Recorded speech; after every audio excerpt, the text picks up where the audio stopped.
চলমান ইন্ডিয়া অস্ট্রেলিয়ার Gabba test যেটি ব্রিসবেনে হচ্ছে তার পরতে পরতে লুকিয়ে আছে টেস্টের প্রকৃত আমেজ। ফলোয়ান এড়িয়ে ভারত যেভাবে এই ম্যাচটি উদযাপন করলো মনে হচ্ছিল তারা ম্যাচ জয় করে ফেলেছে। বিরাট কোহলি, রোহিত শর্মা এবং কোচ গৌতম গম্ভীর তারা যেভাবে এই ফলোয়ান যখন এড়ান আকাশদ্বীপ তখন তারা যেভাবে উদযাপন করলেন সেই উদযাপনটি ছিল অসাধারণ। মনে হচ্ছিল তারা ম্যাচ জিতে ফেলেছে। আসলে এই যে ফলোয়ান এড়ানোর মাধ্যমে ভারত আসলে একটি হারকে এড়াতে সক্ষম হয়েছে, যার কারণে জয় না পাক অন্তত হারটা এড়াতে পেরেই তারা খুব খুশি। কি হতো সেটা পরে বলছি, চলুন আগে আমরা দেখে আসি এই ভিডিওটিতে কি হচ্ছিল। অস্ট্রেলিয়ার কাপ্তান যখন বল করছিলেন বলটি হঠাৎ করে লাফিয়ে ওঠে এবং আপনারা দেখতে পাচ্ছেন একেবারে আকাশদ্বীপ একটু উঁচু হয়ে কোনো রকমের ব্যাটটা লাগালেন এবং সেটা ব্যাটের উপরের সাইডে লেগে থার্ড স্লিপ দিয়ে চলে যাচ্ছিল। আবার যদি আমরা একটু দেখি, এই যে দেখতে পাচ্ছি আমরা একেবারে থার্ড স্লিপের উপর দিয়ে যাচ্ছিল এবং যে ফিল্ডারটি ছিল সেও অনেক চেষ্টা করছিল। মনে হচ্ছিল ম্যাচটি এই হাতে এবং হাতের বাইরে চলে যাচ্ছে। একেবারে দেখেন একেবারে পুরো মাঝখানে হয়তো এইটুকু গ্যাপ হইতে পারে। অসাধারণ।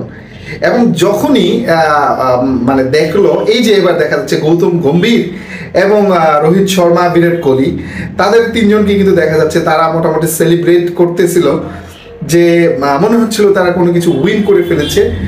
আসলেই তো তাই। কি হয়েছিল? ব্যাটিংয়ে নেমেই বিপর্যয়ে পড়ে টিম ইন্ডিয়া।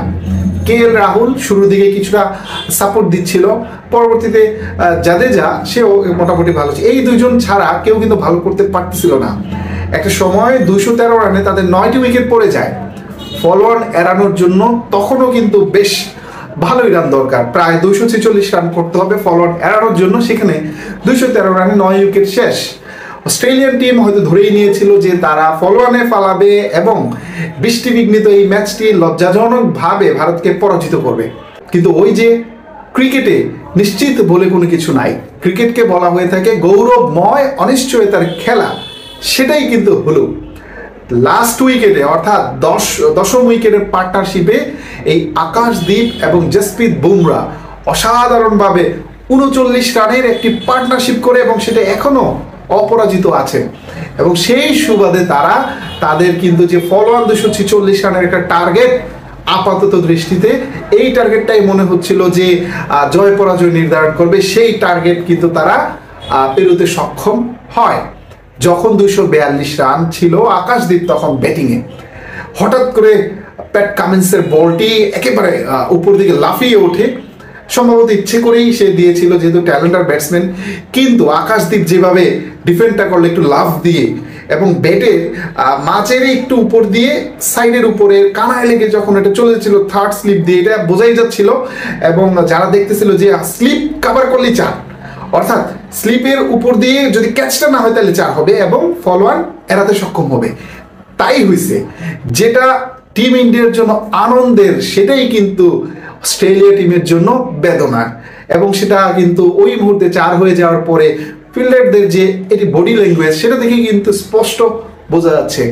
এখানেই হচ্ছে টেস্ট ক্রিকেটের সার্থকতা। নো ম্যাটার আপনি কোন দল সাপোর্ট করেন, আপনি বাংলাদেশ সাপোর্ট করেন, আপনি ইন্ডিয়া সাপোর্ট করেন, অস্ট্রেলিয়া সাপোর্ট করেন, পাকিস্তান সাপোর্ট করেন বা হোয়াট এভার, ইংল্যান্ড বলেন, যাই বলেন না কেন, টেস্ট ম্যাচের যে মজা সেইটা কিন্তু এই ধরনের টেস্ট থেকেই বোঝা যায়। একটা সময় আমরা এরকম ক্লোজ ম্যাচ দেখতাম হচ্ছে অস্ট্রেলিয়া এবং ইংল্যান্ডের মধ্যে অ্যাসে যে সিরিজগুলোতে আমরা দেখতাম যে লাস্ট উইকেটে এরকম জয় পরাজয় নির্ধারণ করছে, সেটাই কিন্তু আমরা দেখলাম অস্ট্রেলিয়া এবং ইংল্যান্ডের এই চলতি ব্রিসবেনের গাব্বা টেস্টে। এই টেস্টটি মানে এতটাই রোমাঞ্চকর হয়ে দাঁড়াইছে যে প্রায় 2 দিন বৃষ্টি হলেও এখানে অস্ট্রেলিয়ার জয়ের একটা সম্ভাবনা ছিল, যেহেতু তারা শুরুতে বেশ কয়েকটি উইকেট ফালিয়ে দিয়েছিল এবং যদি ফলোয়ানে ইন্ডিয়া পড়তো তাহলে কিন্তু ইন্ডিয়ার হারার চান্স 70% ছিল। তবে এখন এটা অবধারিতভাবেই বলা যায় ড্রয়ের পথে হচ্ছে এই গাব্বা টেস্ট। কারণ ইন্ডিয়াও একটু রিস্কি পজিশনে থাকবে। তারা যদি শুরুতে উইকেট কে তুলে নিয়ে ব্যাট করতে নামে, কত রানে তারা ডিক্লেয়ার দিবে, যে তারা কি 300 রান বা 250 রান বা প্রথম সেশন পরেই ডিক্লেয়ার দেবে কিনা, দিলে কিন্তু আবার ইন্ডিয়া টি-20 স্টাইলে ব্যাট করে উইন করে ফেলে কিনা, তাদের মধ্যে একটা ডাউট থাকবে। তাই অবধারিতভাবেই বলা যাচ্ছে অস্ট্রেলিয়া নিজেকে খুব সিকিউর না করে ইনিংস ঘোষণা করবে না, আর এমন সিকিউরিটি করবে যে সিকিউরটা আসলে তাদের হার নিশ্চিত করবে না, হয় ড্র না হয় জয়। আর সেক্ষেত্রে ইন্ডিয়ার যে ব্যাটিং লাইন আপ, তারা কিন্তু এটাকে চেজও করতে সক্ষম। সুতরাং টি-20 স্টাইলে যদি টার্গেট দেওয়া হয় তাহলে সেটা তারা ক্যাপেবল। তাহলে কি করতে হবে, যদি টেস্টের মতো বিরাট বড় স্কোর দেওয়া হয় তাহলে কিন্তু সেটা মনেই করা যাচ্ছে যে সেটা ড্রয়ের দিকে যাচ্ছে। দর্শক, আপনি কি মনে করেন যে এই টেস্টে কি ড্র হবে, না অস্ট্রেলিয়াটি জিততে পারে কিংবা টিম ইন্ডিয়া জিততে পারে, সেটা কিন্তু কমেন্টস করে আমাদের জানাবেন। তার আগে জানাবেন এই ম্যাচটি কেমন লাগলো আপনার, বিশেষ করে ওই মুহূর্তটা, সেটা আমাদেরকে কমেন্টস করে জানাতে পারেন।